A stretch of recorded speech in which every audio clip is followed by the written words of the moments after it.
دوسرا جو ظاہری ادب ہے، ابھی قرآن شروع کرنے سے پہلے کھول گیا ہے قرآن، سامنے آیات آ گئی ہیں، اب جو کہ پڑھنا اپنے شروع کرنا ہے تو پہلے سید عالم صلی اللہ علیہ وسلم پہ درود پڑھو۔ قرآن سے رابطہ کرنے لگے ہو تو پہلے صاحب قرآن سے تو کر لو۔ حضور سے رابطہ درود سے ہوتا ہے، آقا علیہ السلام کے اوپر درود پڑھو، چاہے ایک بار پڑھ لو، دو بار پڑھ لو، لیکن پہلے درود پڑھو۔ الصلاۃ والسلام علیک یا رسول اللہ وعلی آلک وصحبہ۔ صاحب قرآن سے رابطہ، بینک سے پیسے لینے ہیں تو پہلے بینک تو جاؤ، اے ٹی ایم سے پیسے نکلوانے پہلے اے ٹی ایم پہ جا کے کارڈ تو انٹر کرو۔ ویسے پیسے لینے کے لیے کھڑے ہو گئے اے ٹی ایم کے سامنے، کیسے نکلیں گے؟ پہلے اپنا پاسورڈ تو ڈالو۔ تو آقا علیہ السلام سے رابطہ کرو گے تو قرآن باہر آئے گا، کیونکہ حضور کے سینہ مقدس میں قرآن، فَإِنَّهُ نَزَّلَ عَلَىٰ قَلْبِكَ، ہم نے اسے آپ کے دل پہ نازل کیا۔ تو درود پاک پڑھا، آقا علیہ السلام کی ذات کریمہ متوجہ ہو جائے گی کہ میرا امتی قرآن پڑھنا چاہتا ہے۔ ایسا اس لیے بھی ضروری ہے، تو اسی قرآن میں لکھا ہے، سنو قرآن کہہ رہا ہے قرآن پڑھنے والے گمراہ ہو جاتے ہیں۔ یہ کیا ہو گیا؟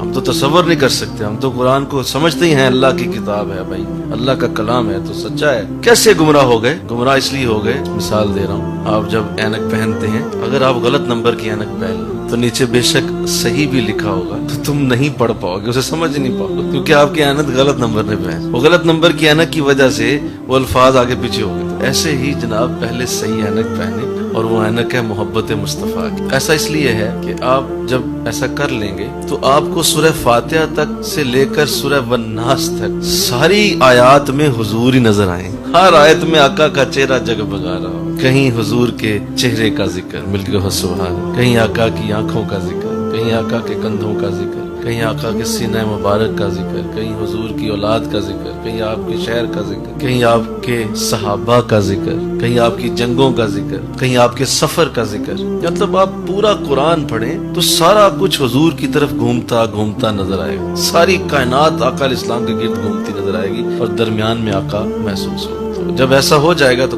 اب آپ صحیح راستے پہ ہیں۔ اور سورہ فاتحہ میں بھی یہی کہا گیا، اللہ نے بڑی حکمت کے ساتھ سورہ فاتحہ میں یہ لفظ پڑھوایا ہے، اہدنا الصراط المستقیم، مولا مجھے سیدھا راستہ دکھا۔